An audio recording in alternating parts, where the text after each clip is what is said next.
from on-prem to cloud or anything. So we actually assess the database, Okay. and that's the first step of activity that we do. So assessing, again, we have multiple tools to do it. Again, we do assess, understanding what all the features it can support. Mainly, first thing what we do is feature whatever they have it in their own prem, whether it supports in the cloud platform, whatever we host there. Right? So that assessment, again, we have to, and then understand the complete get the prerequisites of it, right? Like whether this features is supporting here.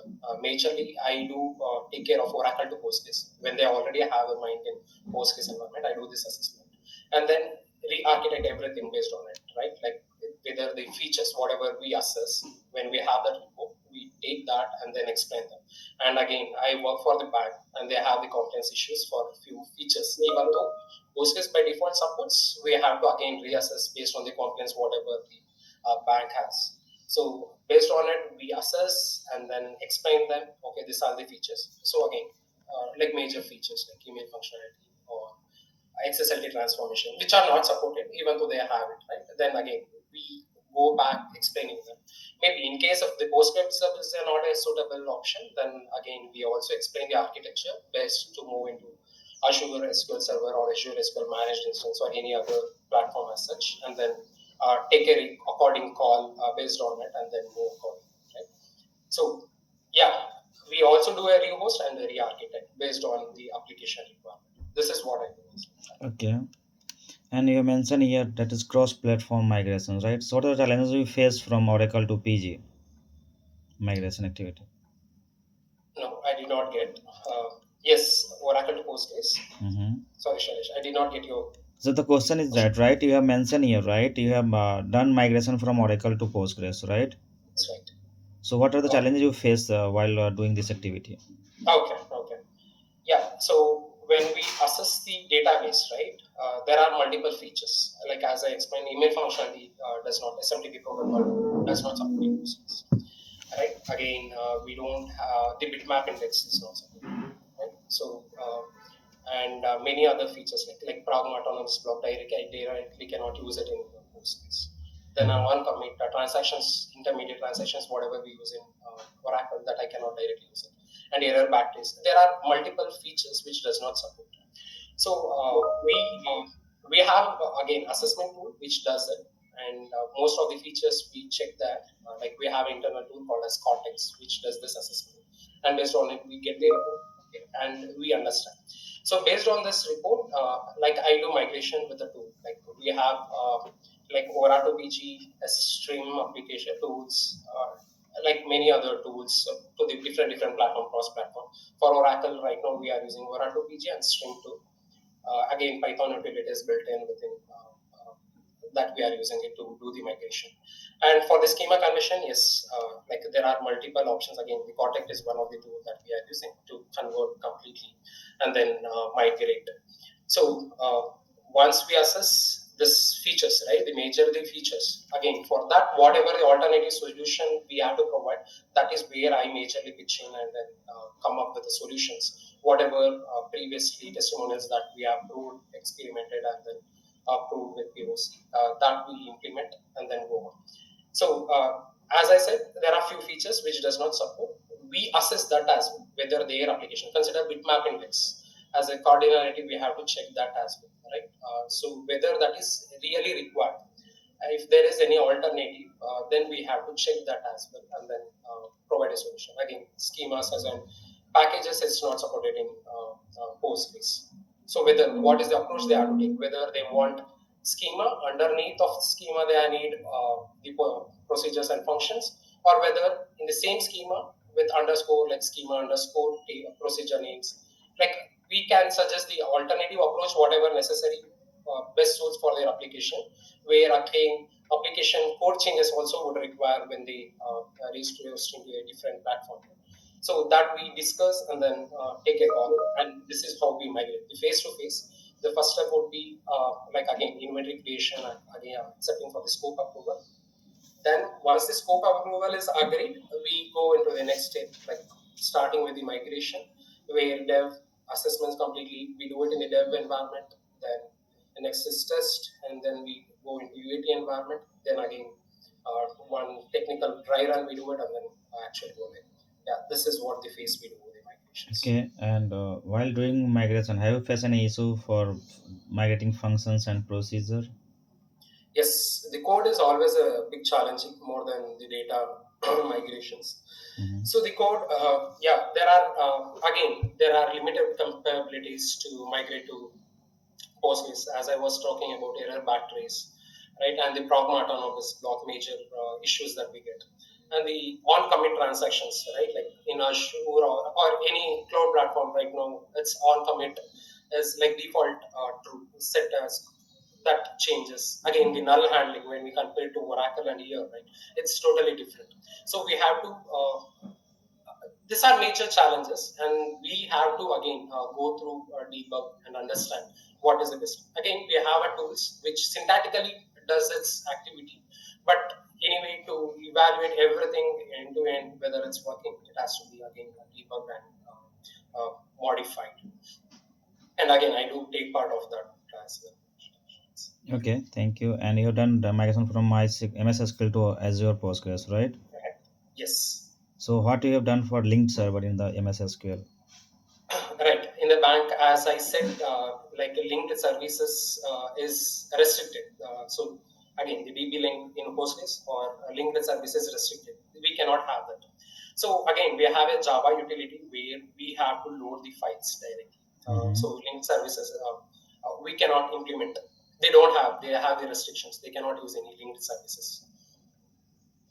Okay, thank you. Okay, then Terraform. Okay, let's see later about the Terraform and all. Right, here it is. Okay, so 11 years experience. So how much relevant experience of Postgres, DBA, and other? Yes, I have like 8 years of experience in Postgres alone working. And Majorly Oracle, but yeah, Postgres I have worked at least last 8 years. okay, so how much rate yourself out of 10 as a Postgres DBA?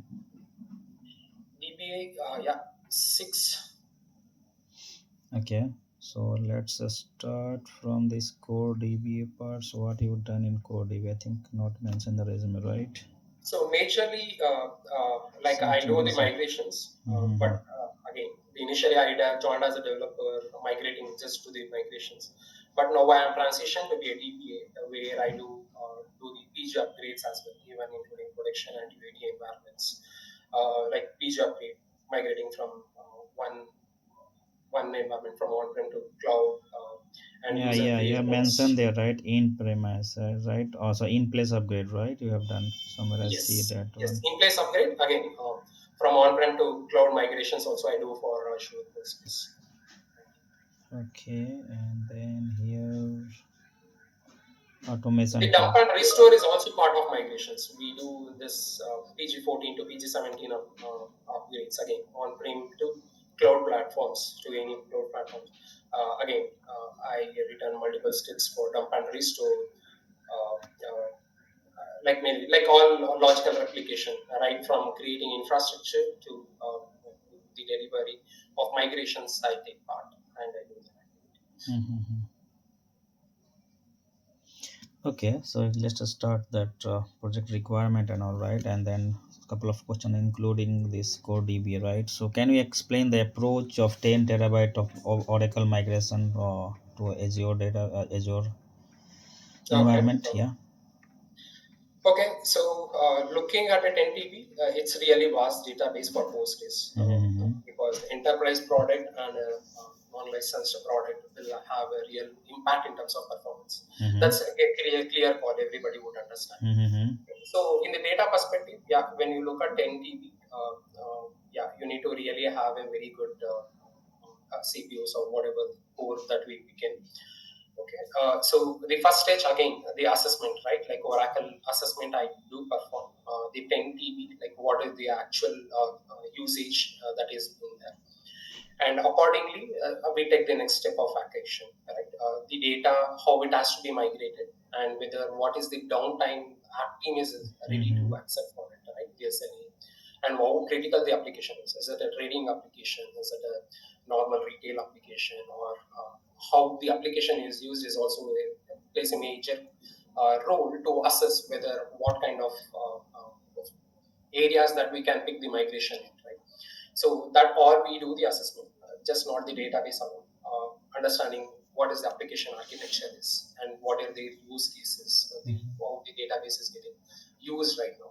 Okay, so understanding that, yeah, the first step would be schema conversion, where we would be performing, right? Where we assess, okay, schema and what are the procedures, what are the functions, what are the packages that they have it, understand that.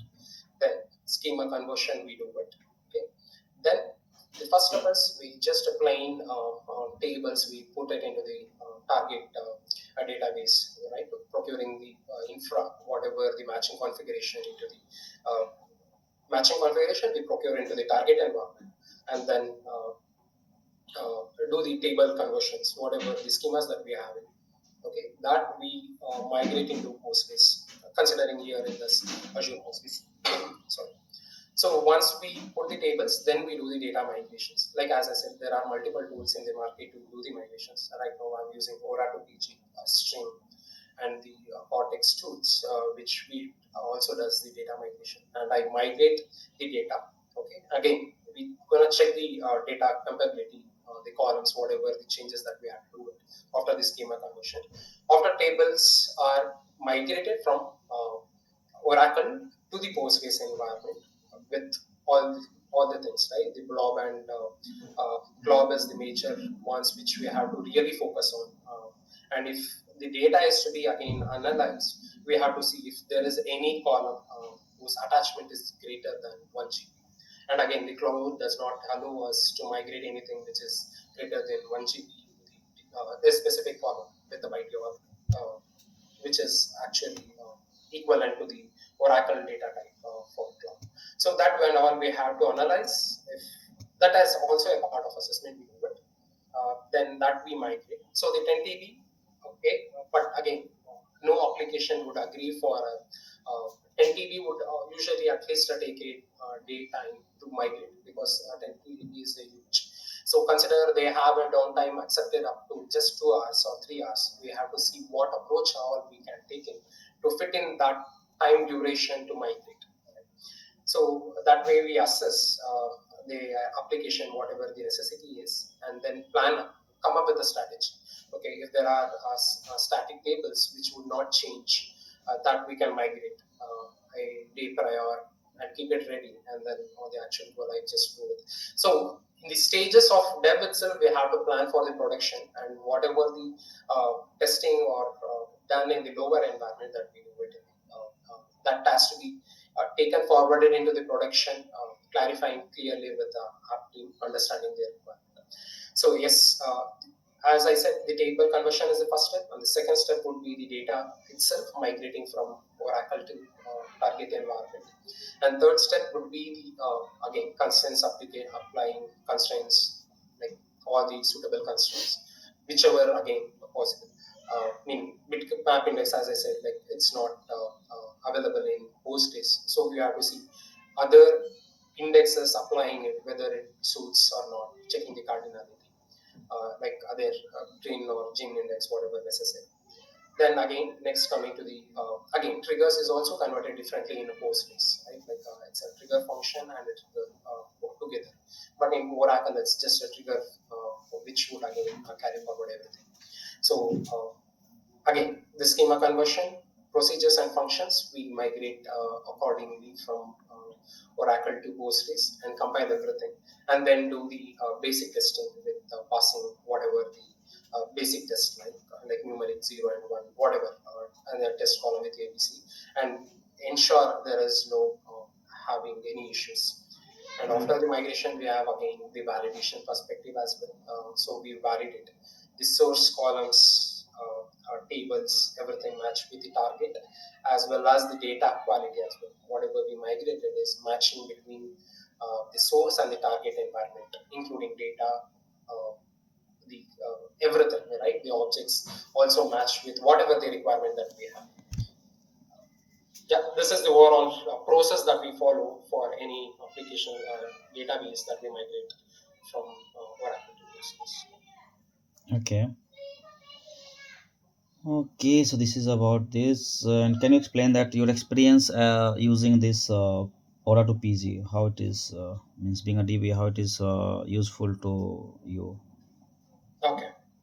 So Oracle PG is Shailesh, just to interrupt, right? Like this is for mainly DBA role. The profile I saw it as a majorly migration analyst, specialist. This is The because role. we have a couple of projects, right, on the Postgres. We are just migrating more instances from Oracle to PG, right? In couple of months, we have to complete that one, and after Mhm, that, we have another team for Postgres operations, right? So later on, mhm. that both team will merge in one, right? So we're Okay, thinking of the okay. long one, yeah. No, just to ensure with the job description, right? Like whatever I heard and whatever we are discussing is are we in the right track? Yeah, just Yeah. So basically, I'm thinking about the both the projects, right? Where you saw it basically. okay, okay, okay. Yeah. Thank you. So yeah, the question is how it is useful to you basically, or to PG Okay. migration tool. Yeah. Yeah, as you should be aware of, right? Oracle PG is an open source tool that is available for Oracle to Postgres migration, Mhm. and it has a lot of configurations that is available to modify and migrate the data, and the schema conversion as well, and it also helps in data assessment as well. So as a DBA perspective, yeah, we can look at any migrations that we get in as an open source, and we have freedom to choose the tools. Right, any enterprise level tools will come with a cost. Right, and being a service based company, we also has to be ensuring we have to add a valuable cost. With a minimal cost to the project as well. So that's going to be a key criteria for any service-based company to do it. Mhm. So that way, the Oracle PG would help assessing, migrating, and the schema conversion as well. Okay.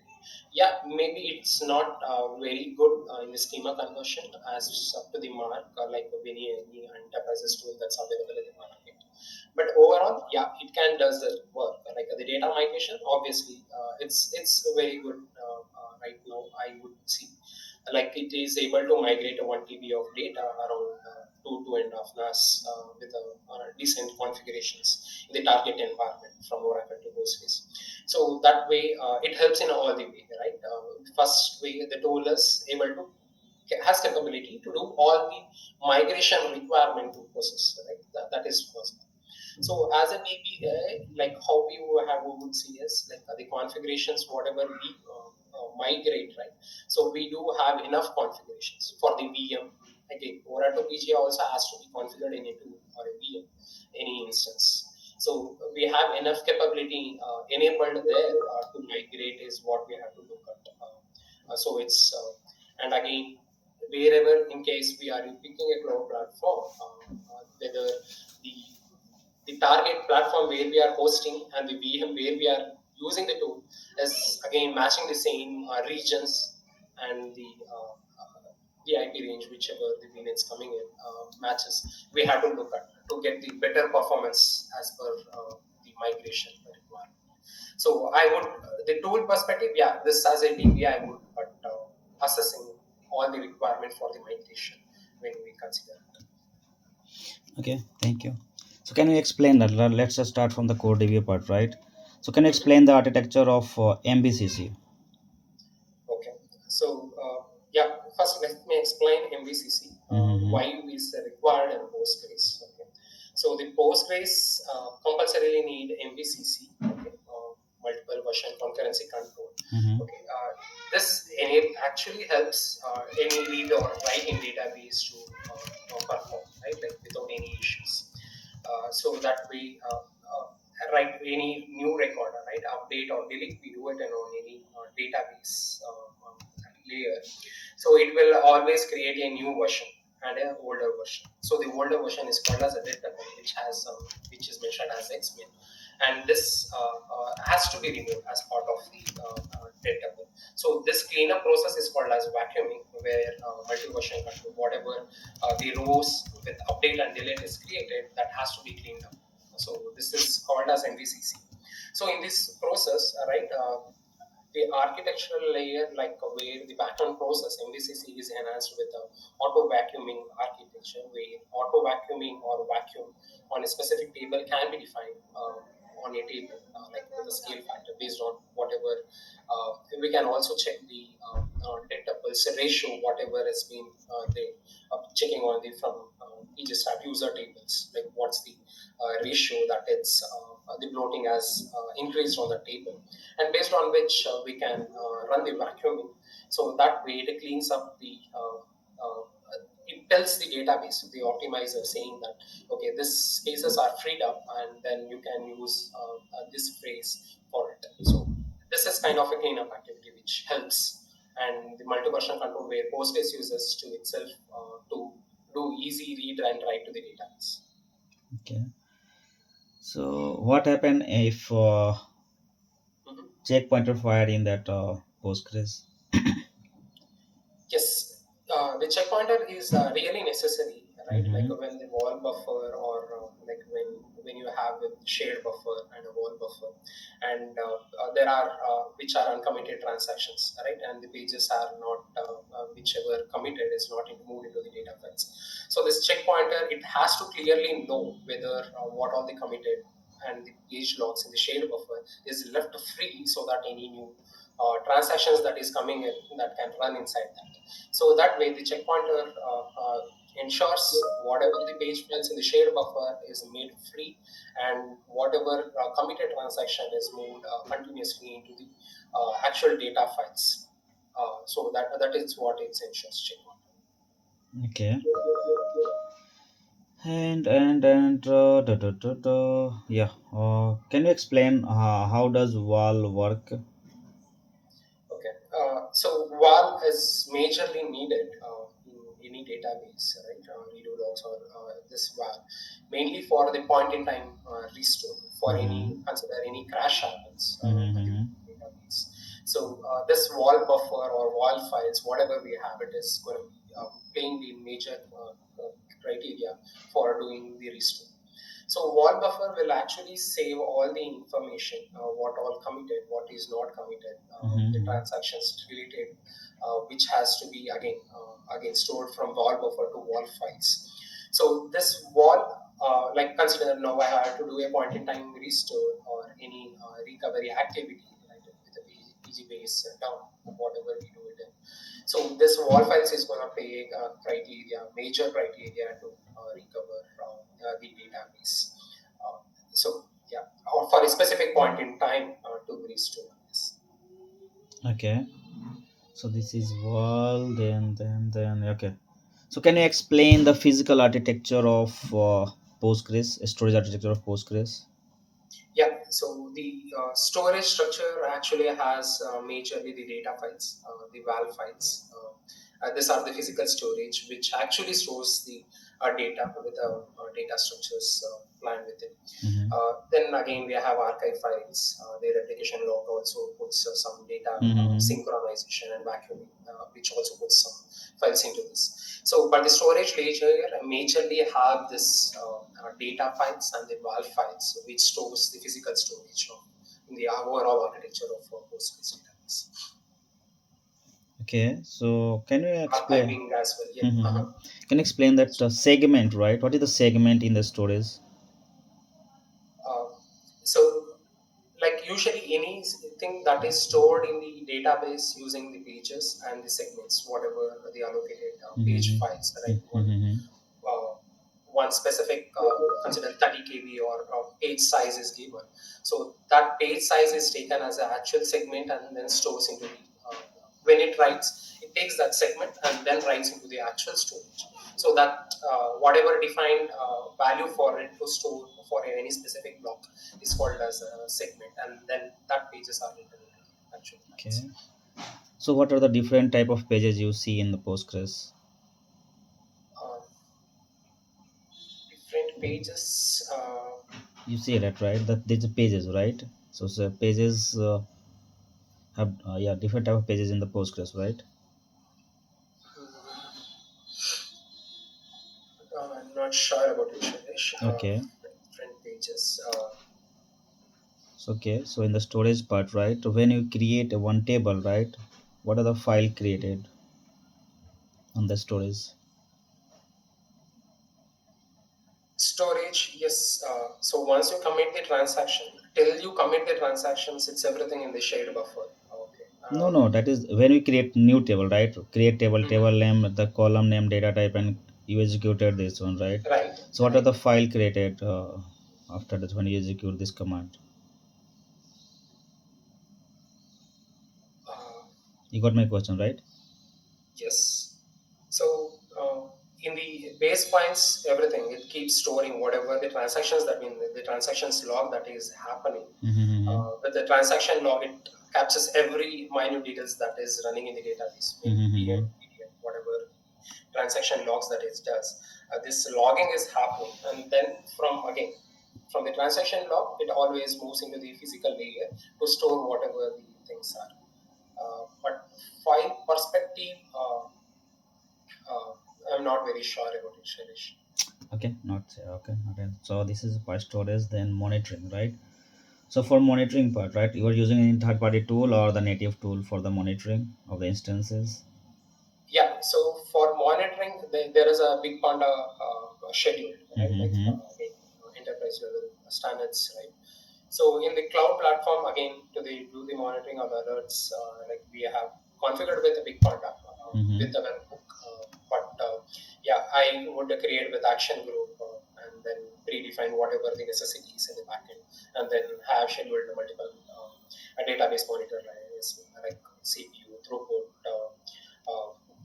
Like what are all the parameters that application requirement is, right? Like if they have any specific requirement on specific customized alert, yes, that is being created. But again, through bank compliance, it has to go through Big Panda.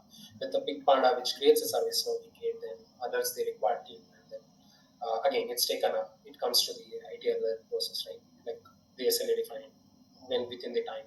Then again, B team pick it up and then accordingly see what has to be actioned accordingly, and then move into the design Okay. action dosage. And what about the query writing? Means monitoring we're using query, means collecting the Yeah. stats. Yeah.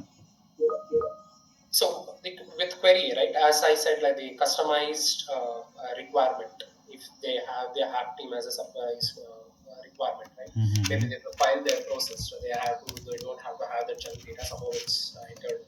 So that level, query level, also customized alerts can be created with action group, predefining within the cloud platform as well, and then Mm-hmm. mention that alert accordingly to with a query, whatever you have it. Again, in case if the query store, if it's again the login perspective you are looking at, yes, we can enable query store at PG server parameters, which logs all the query insights. We can again log min duration also is there, like in case if the query is running beyond certain time, if you have to monitor that as well. Consider something if query is taking more than a 1 minute or 5 minutes. So if you want to log just that one, like you again have a parameter called as log min duration in server parameters, which you can define. So that way, it will write everything in the query store with the file, and then you can check with that as well. But in terms of alerting or monitoring, this all taken care with if in the Azure with Azure Monitor and AWS or any other thing with a CloudWatch, any other platform. Yes, but query store is by default enabled. And with PG statements also we can check the PG activity also for long running queries we can look at. And all this can be right into the log files and then accordingly we can take action, right? Based on it, if you want to be alerted or you want to get a mail action to be notified. Yeah, it's again based on it like we do it. Okay. So can you explain what are the states of the query in that Postgres? Yes, so the first level it goes into the parser stage where it just checks right the whether the parsing has happened successfully, right? Like here it also gonna check the syntactical level and everything, and then the retriever phase where it actually it goes into that retriever stage and then the commit stage. So there is one more layer, but I don't recollect. But yeah, goes into the first stage is parsing stage, then retriever stage, and the commit stage, which actually goes into this phase when I Okay. run queries. And what are the session states? Uh, Your transactional state, we can say that, right? uh, yes, transactional states. So any query, right? Like read committed transactions, right? So maybe looking, maybe I'm answering to the point, or I'm not sure. But yeah, isolation level. If you see at right, read committed transactions or whatever, to the transactions usually we set on the server level. This the transactions level where it goes whenever you commit any transaction or whatever. So till that phase, it also goes into the a few layers just to ensure uh, all these things are taken care before even it's committing, and no other it's and ensuring the atomicity of this database is maintained. So that is how it's taken care of. Okay. So let's have one scenario, right? Your manager is asking, can you provide me the total number Mhm. of active connections and the total number of ideal connections Yeah, okay. in one So all this statement? Yeah. can be Hmm. identified with a PG state activity, and there is a state called as idle action where active. Okay, I can just mention where PG state activity where state So you equal can to just active. write a query in the chat. I have just put in the table like you require two column and two rows. Simple. Okay. Yeah. Thank you.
Oh, sorry, it's group by state. Sorry, typo error. Yeah.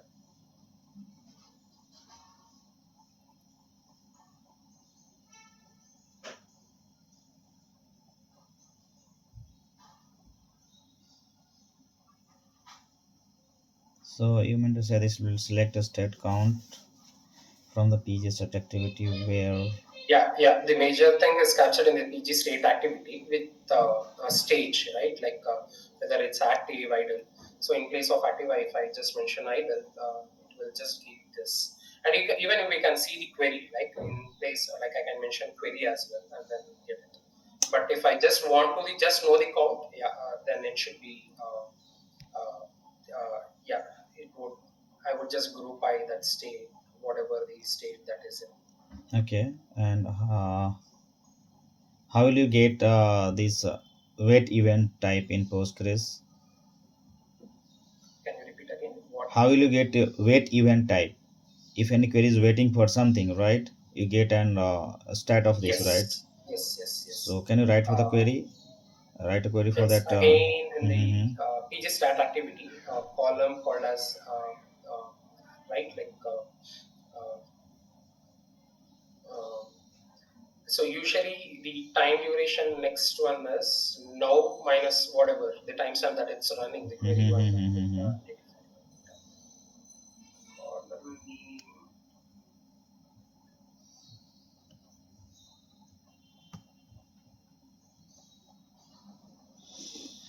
Okay. Have you got chance to work on any performance tuning and query tuning? Yes, in day-to-day basis, I do this regularly.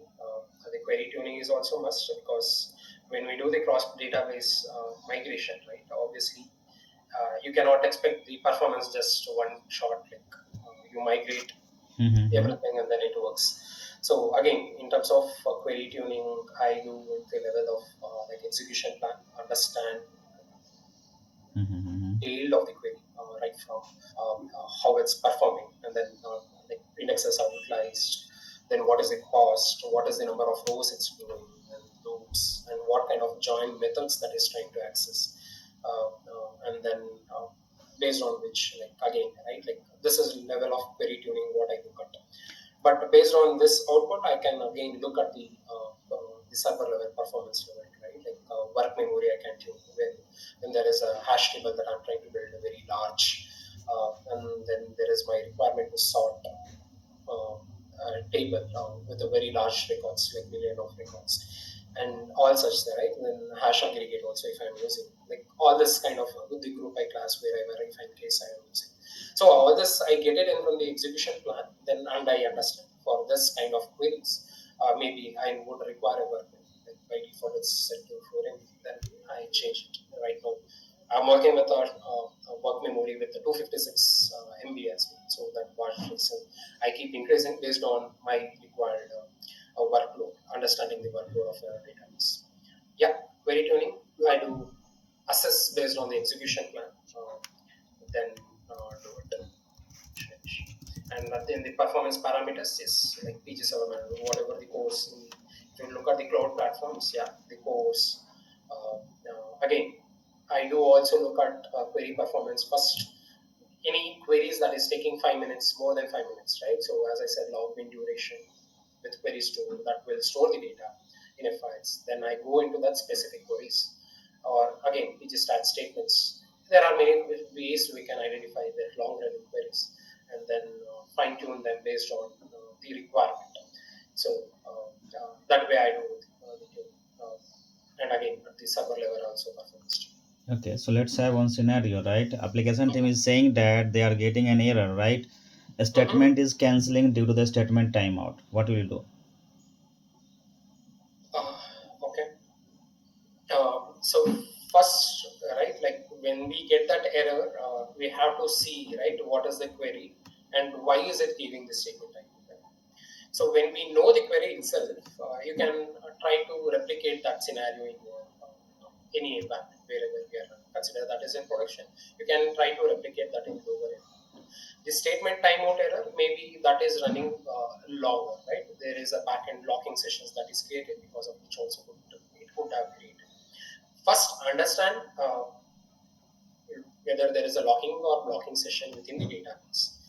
Then, why this query is getting statement timeout? Are we defined any statement timeout errors? Like any log level also, server parameter level also we can define for any query to maybe we can set it for 10 hours or 5 hours. We have again that feasibility also to set that in the server parameter level. So whether due to that reason with its time mode or due to the locking sessions in the database did it time mode, all this has to be analyzed even before straightly telling the answer, okay, because of which you could be seeing a generic answer. That would be my call looking at the issue, Shailesh. Okay, and let's have one scenario, right? Not scenario, but yeah, data activity, right? You're getting a pager duty alert, right? It is saying that 80-85% PG log mount point got full. Okay, Then okay, what will you do? Sorry. right. So the log transactions, if logging, if it has reached to that certain extent, we have to obviously clear out, right? Mhm. So that we have to somehow bring down. So we go into the server and understand what all the files, okay, and which all the log files which can be archived. Because if the storage is a major key looking at, if there is anything that can be archived, which is older for, and it's not used, so that we have to be archive it and then reduce the size, right? So that would be the first step, okay. And again, for what reason it has spiked up, in case if it's a spiking for just a certain point of time, what activities are running in the database, for what reason it could have been spiked, that has to be analyzed. So if it's a generic, yeah, it was 84% and then today it's hitting the 85%, yeah, then it's a generic, the size has grown, then you go and archive required files, whichever is not in use or which can be archived, and then bring down the log size for any specific node, and then actually do the action. Okay, and for this, very frequently we see being a DB, right? CPU utilization sudden a spike at 85% or 90%, right? Right, So, right, how can you diagnostic this, and what are the steps you follow to find out the root right, cause? Yep. right. So the write AV or read AV transactions may be running in the PG database. That is why maybe a specific Mm-hmm. load is running, which is spiking the CPU. Right? We always have this scenario very often seen. Okay, so we have to look at when you are getting this alert, you should already have a look at the place where you have to increase your vCores of your systems because the infra is not enough. Considering all your code is properly rewritten and is in the right shape, right, and it should not actually go beyond 60 to 70%.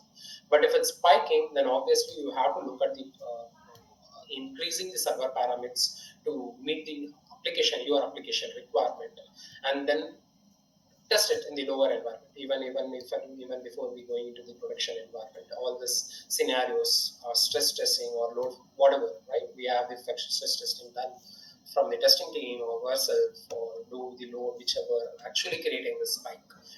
Obviously, the spike should be happening when some major activity is happening in the database. What query or what load that we are running in the database, identify that and take necessary action based on how that can be assessed, and then yeah, there is a direction.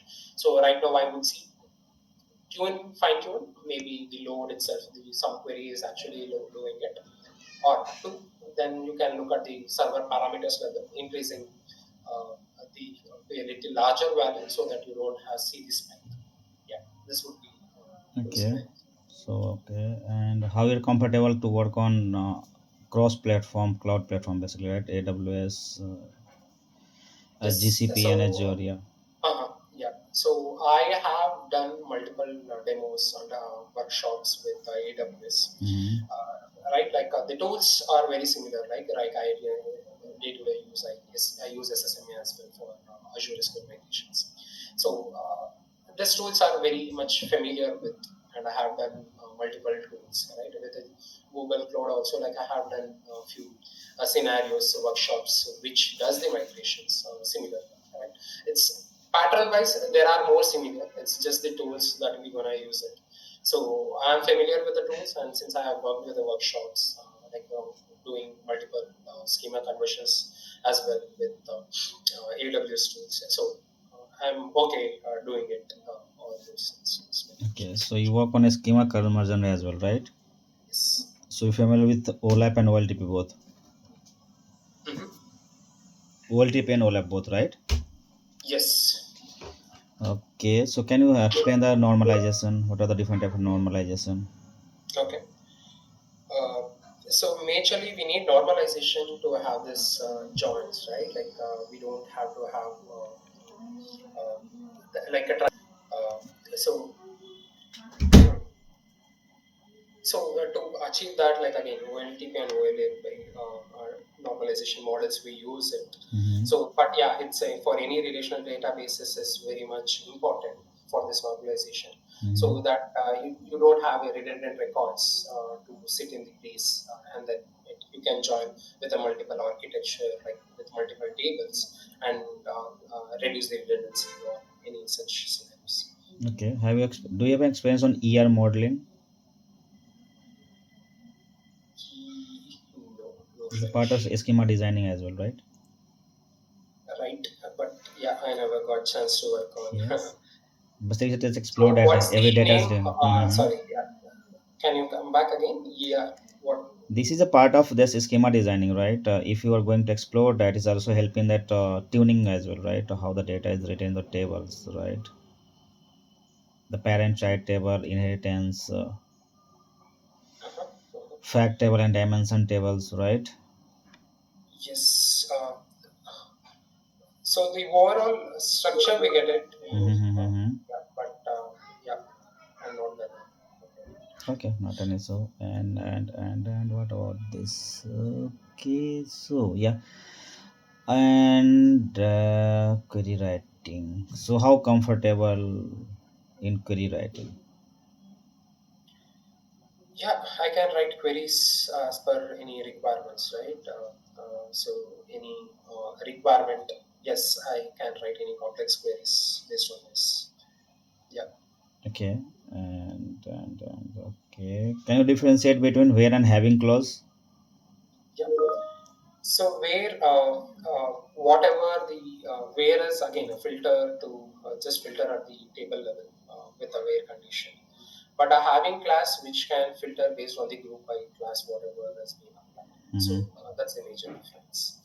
Uh, And what are the different type of joins?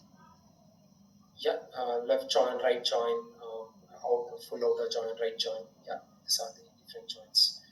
Okay, and yes, that query part. What is the difference between table and material view? Yeah, table will have actually all the physical data in the database, and then will have all the required data. But Mm-hmm. materialized view is again physical data, but it has to be refreshed regularly to store the Mm-hmm. real runtime data. So that's the major difference. Okay, and can you differentiate between union and union all? So union all, which combines both from consider it, there is a table A and table B. It combines both the things and give from all the records. Mm-hmm. Where union again, which will remove the duplicate records and just maintains one single, removes the duplicates from the actual. Yeah. So which will the faster, union or union Union all? all, which union all will be faster because it's not going to look for any duplicate records to be removed. Right? So it's gonna be fast. Union all will be fast. Okay, so yeah, then nothing. Yeah. I think yeah, I have done from my side. Do you any question? I feel free to answer that. Yeah, what is the project requirement, Shailesh? Here, So what is basically, the it's a exact? big project, right? And we have a different team, right, for the migration and then the database operations, right, for the Postgres and Oracle MS SQL, right?